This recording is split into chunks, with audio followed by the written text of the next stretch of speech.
बच्चों, आज हम डिस्कस करेंगे 3D का टॉपिक प्लेन। ओके, तो प्लेन के बारे में जान लेते हैं यार। प्लेन होता क्या है बच्चे? जैसे मान लो आप जिस कॉपी में पढ़ रहे हो उसका जो शीट है प्लेन है ना। ये आपके जो भी पेपर पे काम कर रहे हो वो एक प्लेन हो गया। आपका डोर होता है वो एक प्लेन होता है, ठीक है ना। प्लेन की खास बात क्या होती है यार? ये एक वेक्टर के परपेंडिकुलर होता है। ओके, प्लेन के एक परपेंडिकुलर वेक्टर आप ड्रॉ कर सकते हो और इसको हम बोलते हैं बच्चे नॉर्मल। ये आपका देखो, आप ध्यान रखना यार, जहां भी प्लेन आया आपका वर्ड, आपके दिमाग में नॉर्मल जरूर आना चाहिए, क्योंकि प्लेन का रिलेशन नॉर्मल के साथ जरूर होता है, ठीक है ना। डोर है बच्चे ये, अब इसके परपेंडिकुलर वेक्टर ये बाहर की तरफ आएगा तो ये इसका नॉर्मल हो जाएगा। ओके, सो किसी भी प्लेन फिगर का, अब जरूरी नहीं बच्चे बच्चे इसमें कंफ्यूज होते हैं कि प्लेन रेक्टेंगल ही होता है, नहीं। या प्लेन ये भी एक ट्राइंगल है, एक प्लेन है, ठीक है ना। आपने एक ट्राइंगुलर पेपर है वो कट किया, वो भी एक प्लेन है, और इसके परपेंडिकुलर वेक्टर कैसे आएगा? ये बाहर की तरफ आएगा, ठीक है ना। सो ये नॉर्मल होता है, ठीक है ना। ये क्या होता है? नॉर्मल होता है प्लेन के परपेंडिकुलर वेक्टर। इसका रिलेशन बहुत इंपॉर्टेंट रहेगा, ठीक है। अब हम देखते हैं प्लेन की इक्वेशन यार, वही कार्टेशियन फॉर्म में देखेंगे, वेक्टर फॉर्म में देखेंगे कि होता क्या है, ठीक है। तो बच्चे मान लो आपके पास ये एक्सिस है आपकी, ये आपके पास एक प्लेन है। ओके, अब हम ये करेंगे equation of the plane in normal form. Equation of the plane in normal form मतलब आपको नॉर्मल गिवन है, ठीक है। आपको क्या क्या गिवन है बच्चे? आपको एक नॉर्मल इसमें गिवन है कि इसके इस प्लेन के जो नॉर्मल वेक्टर है वो मान लो आपको दे रखा है एन कैप। ओके, कैप मतलब यूनिट वेक्टर, आपको एक गिवन है। और आपको बच्चे एक ये दे रखा है डी, जहां पे डी क्या है? Perpendicular distance of the plane from origin. आपको जो इस प्लेन का ओरिजिन से डिस्टेंस है ना वो दे रखा है, ये डी। अब इसके बाद आपसे पूछा गया find the equation of the plane. आपको प्लेन की इक्वेशन निकालनी है। ओके, अब देखो बच्चे करना क्या है इसमें यार, आप मुझे बताओ, अगर ये आपने ये ड्रॉ किया, ठीक है ना, ये परपेंडिकुलर डिस्टेंस है यार, ये डी है। Is it okay? ये ओरिजिन है अपना, इस पॉइंट को आप पी मान लो जहां पे इंटरसेक्ट कर रहा है, या लेटर से ए पॉइंट है, ए मान लो इसको। तो आप मुझे बताना बच्चे, आप ओ ए वैक्टर को कैसे लिख सकते हैं? अब आप एक चीज मुझे फिर बताएं कि यार देखो, ये ओ ए क्या प्लेन के परपेंडिकुलर है? हाँ यार, ये तो परपेंडिकुलर डिस्टेंस ही है ना भाई। ओ ए आपने परपेंडिकुलर डाला है प्लेन पे, और ये डी है इसका लेंथ। और आप मुझे बताना, इसी प्लेन के परपेंडिकुलर एक नॉर्मल वेक्टर भी है, ये आपको गिवन है एन कैप। अब आप मुझे बताना, ओ ए भी परपेंडिकुलर है इस प्लेन के, और एन कैप भी परपेंडिकुलर है, तो I can say that O A and N are parallel vectors, ठीक है ना। तो मतलब ओ ए और एन की डायरेक्शन सेम होंगी ना। सो ओ ए वेक्टर की डायरेक्शन बोल सकते हैं एन कैप ही है, ठीक है ना। तो ओ ए वेक्टर को आप कैसे लिख सकते हैं? ओ ए वेक्टर को आप कैसे लिख सकते हैं? Magnitude into direction. आप याद करो यार, वेक्टर्स में आपने पढ़ा होगा, किसी भी वेक्टर को आप कैसे लिख सकते हो? उसका मैग्नीट्यूड इनटू में जो उसकी डायरेक्शन बताता है, ये यूनिट वेक्टर ये डायरेक्शन बता देता है। तो ओ ए वेक्टर को आप ऐसे लिख सकते हैं। चलो फाइन सर, अब ये क्यों किया यार? देखो अब इससे आगे क्या करना है बच्चे, अब मुझे एक बात बताओ, यहां पे हम एक क्या लेंगे, एक जनरल पॉइंट पी ले लो। ओके, जैसे उसमें करते थे यार 3D में, वो लाइंस में भी हमने किया, ठीक है। अब आपको क्या करना है, ये ओपी वेक्टर, ये पी एक जनरल पॉइंट लिया आपने, ठीक है ना। ये आपका प्लेन है यार, ये आपका ओरिजिन था, मैं यहां पे फिर से बना रहा हूं, ये आपका ओ ए वेक्टर है। आपने एक पी पॉइंट लिया general x y z on the plane, ठीक है। इसके पोजीशन वेक्टर अपना मान लो आप आर है। चलो फाइन सर बच्चे, अब क्या करना है? देखो आप मुझे बताना, ये ओ ए वेक्टर है, ये हम निकाल चुके हैं। अब ये ए पी वेक्टर कितना होगा यार? ये एपी कितना होगा? ये आपको स्ट्रेट लाइन में आपने किया ही होगा, कितना होगा ये AP vector? R minus A, R minus O A vector, I must say R minus O A. Fine, और ओ ए कितना है आपका? D N cap. So AP vector आ गया आपके पास से। I hope this is clear to all. अब क्या करना है? अब देखो, आपको बच्चे इस प्लेन पर एक वेक्टर मिल गया है, AP lies on the plane, हाँ या ना? AP will lie on the plane. कमाल की बात है यार, ये ओ ए और ओपी जो वेक्टर हैं O A and O P वो प्लेन पे लाई नहीं कर रहे हैं, they won't lie on the plane, ठीक है ना। वो तो बच्चे ओरिजिन से परपेंडिकुलर डाला है, ओपी ये प्लेन पर लाई नहीं करेंगे, ओ ए और ओपी, एपी प्लेन पर लाई कर रहा है। ये मैं बार बार क्यों बोल रहा हूं बच्चे, आप मुझे बताना। देखो अब ये आपका प्लेन है, आपको एपी वेक्टर मिल गया इस प्लेन पर, ओके। और आप मुझे बताना एन एन कैप क्या है बच्चे, N cap perpendicular to the plane है, हाँ या ना। देखो अगर प्लेन को ऐसे ड्रॉ करूं, ये आपको एपी मिल गया यार, और एन कैप है इसके परपेंडिकुलर वेक्टर। तो यार इन दोनों का डॉट प्रोडक्ट क्या होना चाहिए, एपी और एन कैप का क्या होना चाहिए, zero. So you will write AP dot N cap zero, perpendicular vectors का डॉट प्रोडक्ट जीरो होता है। अब यार एपी वेक्टर कितना है, what is AP, R minus D N cap, okay. इसका डॉट प्रोडक्ट लोगे किसके साथ, एन कैप के साथ, जीरो रखेंगे, जीरो रखेंगे। अब आप बच्चे इस ब्रैकेट को खोलना, ये कितना हो जाएगा, R dot N cap minus D N cap dot N cap. अब देखो एन कैप यूनिट वेक्टर है ना यार, N cap dot N cap कितना होगा, ये तो वन हो जाएगा ना, क्योंकि इनके बीच में एंगल जीरो है। तो mod N cap cos zero, तो वो वन ही आएगा। सो ये आपकी इक्वेशन क्या बन जाएगी बच्चे, ये डी को उधर ले जाओ, ये this is super duper important यार। इसको बोलते हैं इक्वेशन ऑफ प्लेन, और वही किस फॉर्म में, ये वेक्टर फॉर्म में हो गया ना, या नॉर्मल फॉर्म भी बोलते हैं इसको, क्यों, ये नॉर्मल दे रखा है आपको, और डी क्या है आपका, perpendicular distance of the plane from the origin. बच्चे यहां पे आपको प्लीज ध्यान रखना है इन चीजों का, फाइन। अब इसी को यार आगे, अब मान लो मुझे इसको कार्टेशियन में करना है, लाइक कोऑर्डिनेट्स की फॉर्म में, ठीक है ना। मान लो आपको ये जो एन कैप है वो आपको दे रखा है ऐसे, उसके डायरेक्शन रेशियोज दे रहे एल एम और एन, मतलब L I cap plus M J cap plus N K cap है एन वेक्टर, और डी आपको तो दे रखा है perpendicular distance from the origin D A. तो अब मुझे बताना आर वेक्टर क्या था बच्चों, व्हाट वाज आर, ये है ना, ठीक है ना। अब इसको पी के कोऑर्डिनेट्स क्या थे, एक्स वाई जेड, तो आर को आप लिख सकते हो x I cap plus Y J cap plus Z K cap, ठीक है ना। डॉट किसके साथ लोगे, एन के साथ, एन ये रहा आपका यार, गिवन हो गए, इक्वल टू आप रखेंगे डी, फाइन। अब डॉट प्रोडक्ट लो यार, क्या आएगा, L x plus M y plus N z is equal to D. ये आपकी प्लेन की इक्वेशन है, कार्टेशियन फॉर्म बोल सकते हो कोऑर्डिनेट्स फॉर्म में, fine. This is also very very very important यार, ठीक है ना। और जहां पे बच्चे अगर एल एम एन क्या है बच्चे, एन कैप के डायरेक्शन रेशियोज हैं, ठीक है ना, they are the direction ratios of N cap, तो प्लेन की इक्वेशन ये बनेगी, फाइन। और डी आपका होगा perpendicular distance from the origin. अब इसमें यार देखो एक बहुत क्रक्स, आप ध्यान रखना, बच्चों को इसमें बहुत कंफ्यूजन होती है। मान लो यार मैं आपको एग्जांपल दे रहा हूं कि प्लेन की इक्वेशन ये रही आपके पास, आर डॉट, मैं बोलता हूं ये, अब इसमें और ये जो बेसिक ये वाली इक्वेशन है, इसमें डिफरेंस क्या है बच्चे, देखो यहां पे एन वेक्टर है, और अभी हमने क्या किया ऊपर, R dot N cap is equal to D है। देखो अगर ये एन कैप है ना, तो डी होता है perpendicular distance from the origin. अब ये भी इक्वेशन ऑफ द प्लेन है, बट यहां पे मैं डी को perpendicular distance from the origin नहीं बोलूंगा, ये इस प्लेन का ओरिजिन से परपेंडिकुलर डिस्टेंस नहीं होगा, ये गलत हो जाएगा, मतलब ये नहीं है। क्योंकि जब तक बच्चे इस फॉर्म में ना हो ना प्लेन की इक्वेशन, तब तक आप डी को perpendicular distance from the origin नहीं बोल सकते प्लेन का। भाई प्लेन है, कहीं होता है ना प्लेन ऐसे रखा है, उसका ओरिजिन से एक परपेंडिकुलर डालोगे वो डिस्टेंस होता है ना, ठीक है ना। तो यहां पे आप डी नहीं बोल सकते, पहले आपको इसको स्टैंडर्ड फॉर्म में कन्वर्ट करना पड़ेगा, ये वाली।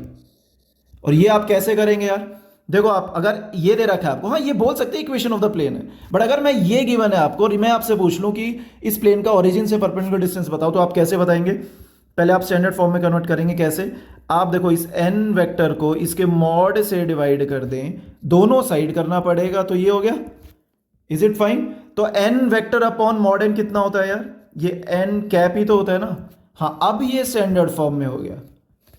और अब मैं पूछूं कि इस प्लेन का ओरिजिन से क्या है डिस्टेंस, परपेंडिकुलर डिस्टेंस, वो कितना होगा बच्चे, वो ये रहा, this is the perpendicular distance.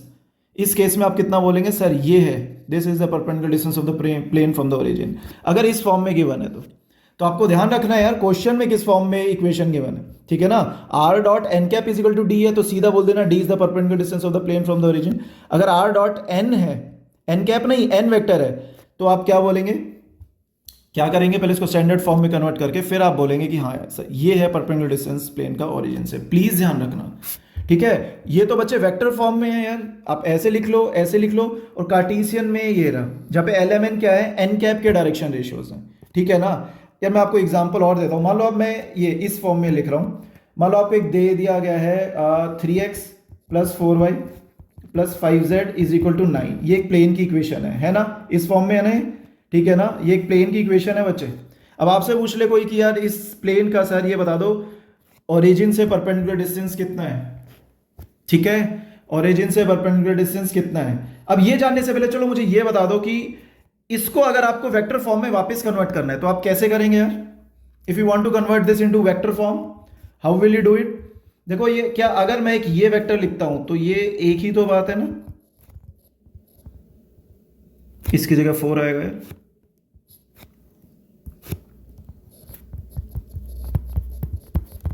आप समझो, देखो मैं यहां से यहां जा सकता हूं और यहां से यहां, एक ही तो चीज है ना। ये वाला बच्चा आपको कार्टेशियन फॉर्म में दे रखा है यार, अब पेपर में यार वेक्टर कार्टेशियन कैसे भी आ जाता है। अगर आप ये चीज में इसको कन्वर्ट आराम से कर सकते हैं, ये और ये एक ही चीज है यार, नीचे वाला वेक्टर फॉर्म में, ऊपर वाला उसमें। अब ये देखोगे ये क्या, ये यूनिट वेक्टर है क्या भाई। वेक्टर फॉर्म में यार हमने कहा है स्टैंडर्ड फॉर्म क्या होती है, R dot N cap is equal to D. ये एन है, ये अभी इस फॉर्म में है, ठीक है, जहां पे एन वेक्टर क्या हो गया आपका, जहां पे एन वेक्टर क्या हो जाएगा बच्चे, एन वेक्टर ये रहा आपका। तो अभी ये यूनिट वेक्टर नहीं है ना, this is not a unit vector. तो आप क्या करेंगे, तो पहले इसको आप क्या करेंगे, अगर आपको यहाँ पे ओरिजिन निकालना है ना, perpendicular distance from the origin of the plane, तो क्या करेंगे, पहले इसको मॉड से डिवाइड करो, मतलब आर डॉट इस वेक्टर के मॉड से डिवाइड करो। वो कितना होगा, 9 प्लस 16 प्लस 25, दोनों साइड मल्टीप्लाई डिवाइड करना पड़ेगा ना, दोनों साइड, तभी तो इक्वेशन सेम रहेगी। सो आपका पूछा गया ओरिजिन से क्या है परपेंडिकुलर डिस्टेंस, तो आप 9 नहीं बोलना है यार, आप क्या बोलोगे, ये 9 अपॉन ये कितना आएगा 41, ये रूट 50, तो 9 upon root 50 is the perpendicular distance from the origin of the plane, not 9, ठीक है ना, नॉट 9, ध्यान रखना है यार इसमें, दिस इज इंपॉर्टेंट। सो ये था बच्चे प्लेन की जनरल लाइक इक्वेशन कैसे लिखते हैं, जब उसका नॉर्मल एक गिवन हो, उस प्लेन पे नॉर्मल गिवन हो, ठीक है ना, और उसका ओरिजिन से परपेंडिकुलर डिस्टेंस गिवन हो, फाइन। और कोई भी लाइक अगर आप बोलोगे जनरल प्लेन की इक्वेशन आप कार्टेशियन फॉर्म में कैसे लिख सकते हैं, आप उसको ऐसे लिख सकते हैं, A X plus B Y plus C Z is equal to D. किसी भी प्लेन की जनरल इक्वेशन आप ऐसे लिख सकते हैं। ये आपके यार आईआईटी सीबीएसई में काफी काम आती हैं चीजें, ध्यान रखना है, ठीक है ना। और अगर ये इक्वेशन है बच्चे, आप बोल सकते हो नॉर्मल के वेक्टर्स क्या होंगे, अभी हमने किया, देखो इसको आप आर डॉट ये, इसको आप ऐसे भी लिख सकते हो ना। तो ये जानना बहुत इंपॉर्टेंट है, ट्रस्ट मी, आपका काम आना ही आना है यार। तो आपको सीधा ये गिवन है ना, तो आप बोल देना सर इसके नॉर्मल के डायरेक्शन रेशियोज क्या होंगे, आप सीधा बोलना A B C, these will be the direction ratios of the normal to this plane. भाई अगर मैं आपको एक एग्जांपल देता हूं, जैसे कि मैंने आपको एक इक्वेशन दी है 2x minus 3y plus 7z is equal to let us say 1, तो आपसे पूछा गया नॉर्मल के डायरेक्शन रेशियोज क्या होंगे जो इस प्लेन पे लाए, इस प्लेन है ना, ये प्लेन की इक्वेशन है, इसके जो नॉर्मल है इसके डायरेक्शन रेशियोज क्या होंगे। तो आप सीधा बोल रहे हैं एक्स का कोएफिशिएंट, वाई का ये कितना हो जाएगा 2, minus 3, 7, these will be the direction ratios of the normal, ठीक है। और इसी में perpendicular distance from the origin पूछ ले कोई आपसे बच्चे, आप पहले क्या करेंगे, इस नॉर्मल को पहले क्या करेंगे, यूनिट वेक्टर बनाएंगे ना। तो आपको क्या करना है, आप सीधा भी कर सकते हो, देखो इसी इक्वेशन को क्या कर दो, ये जो नॉर्मल के डायरेक्शन रेशियोज है ना उससे डिवाइड कर दो। क्या करोगे, हर एक को overall under root 4 plus minus 3 का स्क्वायर कितना हो जाएगा 9 प्लस 49, दोनों साइड, ओके। अब ये कितना हो गया बच्चे, अब हर एक के नीचे ले जाओ, ये 13 आ जाएगा, 49 प्लस 13 कितना होता है आपका 62, तो 2 by root 62 x minus 3 by root 62 y plus 7 by root 62 z equal to 1 upon root 62। तो हाँ यार, अब ये नॉर्मल, ये एन कैप के डायरेक्शन रेशियोज हैं, अब ये एन कैप बन गया, हाँ या ना, ठीक है ना। और ये आ गया आपका यार perpendicular distance from the origin 1 नहीं बोलना यार, जो पहले की 1 था ये 1 नहीं होगा, पहले जो डायरेक्शन रेशियोज है उनको डायरेक्शन कोसाइन बनाना होता है, एक टाइप से यूनिट वेक्टर बनाना होता है। तो ये है परपेंडिकुलर डिस्टेंस इस प्लेन का ओरिजिन से, ठीक है। जस्ट मेक श्योर, किसी भी प्लेन की फिर से बोल रहा हूं, अगर जनरल इक्वेशन मान लो कुछ भी गिवन है, मान लो L1x plus M1y plus N1z, ये कार्टेशियन फॉर्म में, तो नॉर्मल के डायरेक्शन रेशियोज आप क्या बोलेंगे, L1 M1, ये नॉर्मल के डायरेक्शन रेशियोज है। मतलब नॉर्मल को आप वेक्टर फॉर्म में ऐसे बोल सकते हो, L1i cap plus M1j cap plus N1k cap, you can say this, ठीक है, यू कैन से दिस। अब यार ये आपको अगर इतना हो गया, आगे बहुत सिंपल है यार थ्योरी, ठीक है। अब ये तो था equation of the plane in normal form, ठीक है। अब ऐसे ही बच्चे आपको अगर कोई और कंडीशन गिवन है, मान लो आपको अब निकालना है इक्वेशन ऑफ प्लेन, ठीक है, perpendicular to a given vector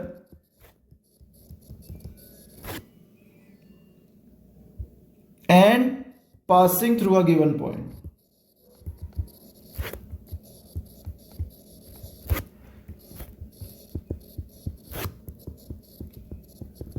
मतलब क्या है, आपको इक्वेशन निकालनी है प्लेन की, ठीक है, जब उसके एक परपेंडिकुलर वेक्टर दे रखा है आपको, मान लो n दे रखा है, और वो प्लेन एक पॉइंट से पास कर रहा है बच्चे, ये भी आपको गिवन है। मान लो ये कोऑर्डिनेट्स गिवन है x1 y1 z1, ये आपको गिवन है, passing through a given point and perpendicular to a given vector, ठीक है। लास्ट बच्चे अभी जो equation of the plane in normal form थी वो क्या थी, वो उसमें क्या क्या गिवन था, एक नॉर्मल गिवन था और ओरिजिन से परपेंडिकुलर डिस्टेंस गिवन था बच्चे, वो d क्या था, perpendicular distance of the plane from the origin.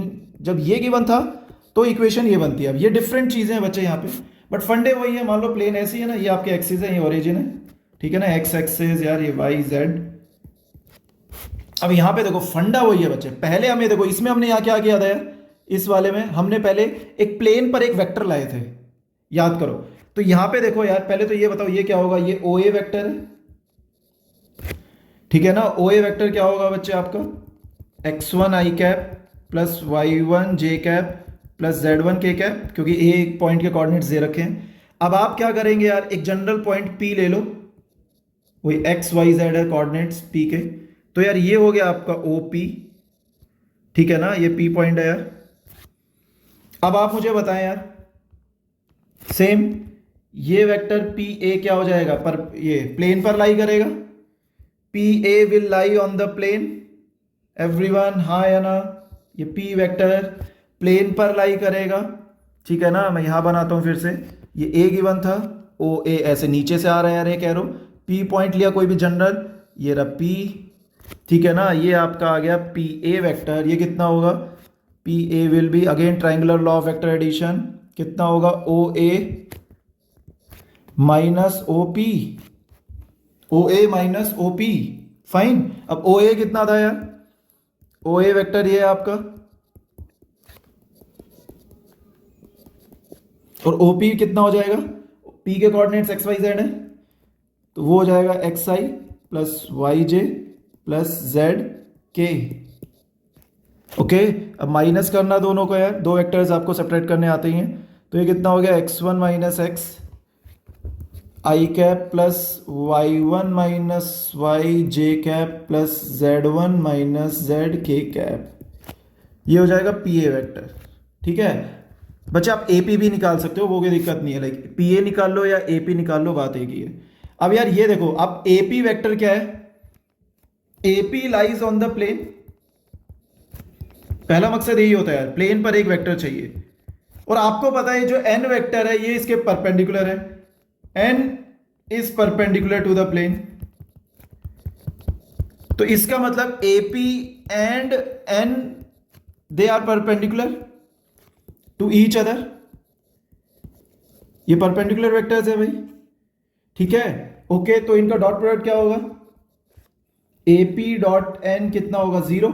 अब AP क्या है आपका, AP क्या है, अच्छा इसको पहले हम उसी में लिख लें यार, ये आपका OP R वेक्टर हो गया बच्चे, OA को A वेक्टर बोल देते हैं, ठीक है।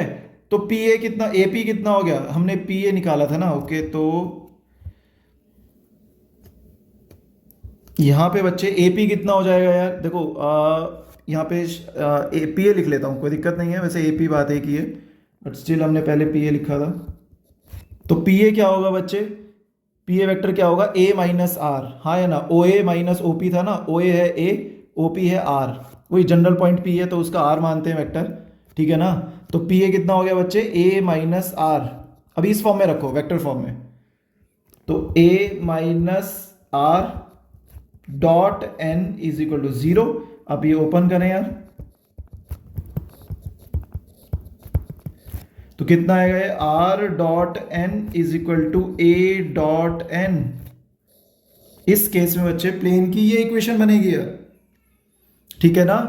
This is the equation of the plane, ठीक है ना। क्या, passing through a given point, उसके पोजीशन वेक्टर ये रहा बच्चे ए, और which is perpendicular to a given vector, ठीक है ना। एन, एन उसके परपेंडिकुलर दे रखा है बच्चे, और ये ए वेक्टर ये रहा आपका, जहां पे ए वेक्टर होगा क्या आपका, ये रहा O A is your A vector only, ठीक है ना।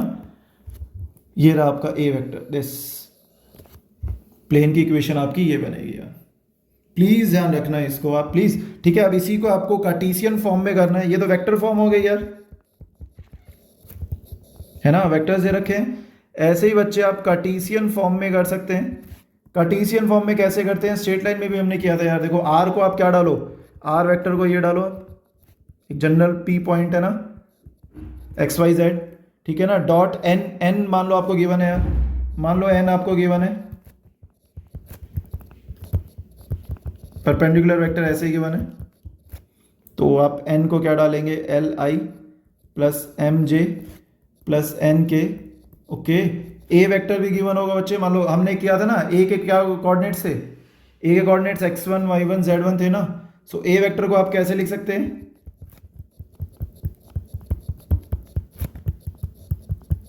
ओके। सो यहाँ पे इज इक्वल टू, अब और ए डॉट एन लिखेंगे, कितना आएगा, यहीं पे कर लो आप, A dot N, dot product लो दोनों का, वही L into X one plus M into Y one plus N into Z one. यहां पे आप पुट करें L x one plus M Y one plus N Z one, और यहां पे एल एच एस में बच्चे डॉट प्रोडक्ट लो, कितना आएगा, L x plus M y plus N z is equal to L x one plus M Y one plus N Z one. Is it okay? ये आपके आ गए बच्चे equation of the plane in Cartesian form. अब आप इसमें आगे भी कर सकते हैं, इस L x one M Y one और एन जेड वन को आप एल एच एस में ले आओ यार। You can do it like this also, ठीक है ना। थोड़ा सा और सिंप्लीफाई करें, अब ये और ये कॉमन ले लो यार, एल कॉमन लोगे क्या आएगा, ओके। एम कॉमन लो तो क्या आएगा, Y minus y one.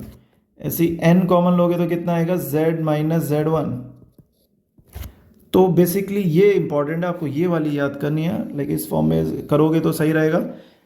L into x minus x one plus M into y minus y one plus N into z minus z one, जहां पे x one y one z one क्या है, these are the coordinates of the point through which, ये क्या है, coordinates of the point through which plane passes, okay, through which plane passes. और L M N क्या है यार, L M N क्या है आपके,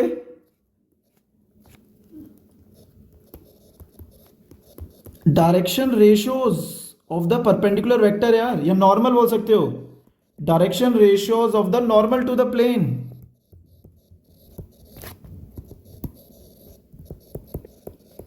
ओके। ध्यान रखना है, देखो मकसद क्या बच्चे, डिराइव कैसे किया, मैं फिर बोलता हूं, एक वेक्टर निकाला हमने पी ए जो प्लेन पे लाई किया है, समहाउ वो निकाला हमने कैसे, ये ए माइनस आर आ गया, ए है, ए का पोजीशन वेक्टर, आर है जनरल पॉइंट पी का पोजीशन वेक्टर। फिर हमने देखा ये जो पी ए है वो प्लेन पर लाई कर रहा है और एन है प्लेन के परपेंडिकुलर है ना, ये तो गिवन था यार एन वेक्टर, तो दोनों का डॉट प्रोडक्ट लिया यार, ये इक्वेशन आ गई है वेक्टर फॉर्म में, इक्वेशन ऑफ द प्लेन। और इसी को यार जब कार्टेशियन में किया, आर की वैल्यू डाली वेक्टर में, एन की वैल्यू डाली, ये गिवन होगा आपको, ये सारे डॉट प्रोडक्ट लिए, फाइनल इक्वेशन आपकी ये बनी है। सुपर डुपर इंपॉर्टेंट है यार, इसको प्लीज ध्यान रखिएगा, ठीक है ना। ये काम कहां आता है, देखो यार, अगर आपको ऐसे बोल दूं कि मैं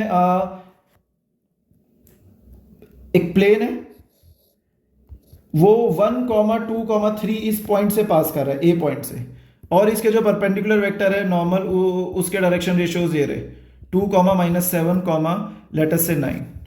अब इस प्लेन के आप बच्चे सीधा इक्वेशन क्या लिख सकते हो, what will be the equation of the plane, देखो ये वाली इक्वेशन, इससे ये देखो कार्टेशियन फॉर्म में क्या करेंगे आप, L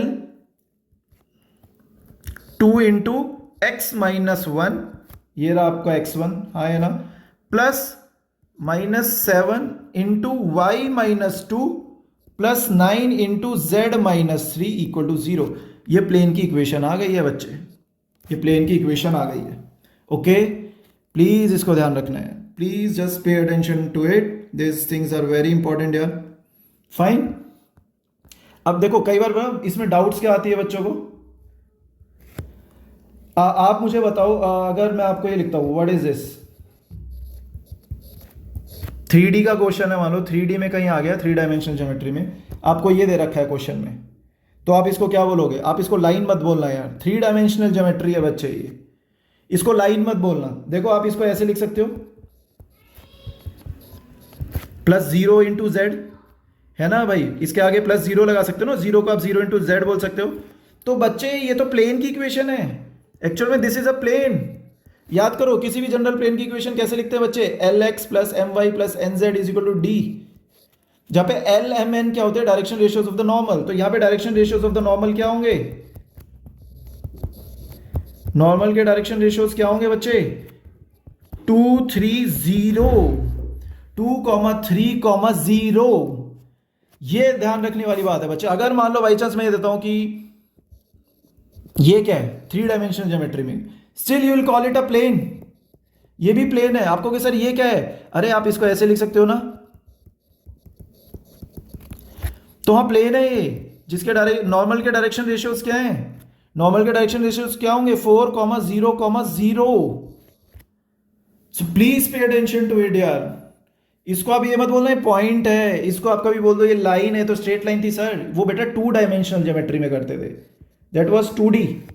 अब 12th में आपका है 3D, 3 डायमेंशनल ज्योमेट्री। तो आपको प्लेन के बारे में जानना जरूरी है, और प्लेन आते ही बच्चे आपके जहन में n वेक्टर जरूर आना चाहिए, please this should come into your mind, n vector should come into your mind, बहुत इंपॉर्टेंट है। कोई जहां भी प्लेन का क्वेश्चन होगा ना, ठीक है ना, नॉर्मल वेक्टर तो यार आपको लाइक आना ही चाहिए यूज करने को, आएगा ही आएगा, ठीक है। सो बच्चे ये था आपका like basic things about the plane, ठीक है। तो नेक्स्ट वीडियो में मैं आपको आगे बताऊंगा कि equation of the plane passing through 3 given points कैसे निकालते हैं, है ना, equation of the plane passing through the intersection of 2 planes कैसे निकालते हैं, ये हम चर्चा करेंगे नेक्स्ट वीडियो में। सो मिलते हैं, बाय।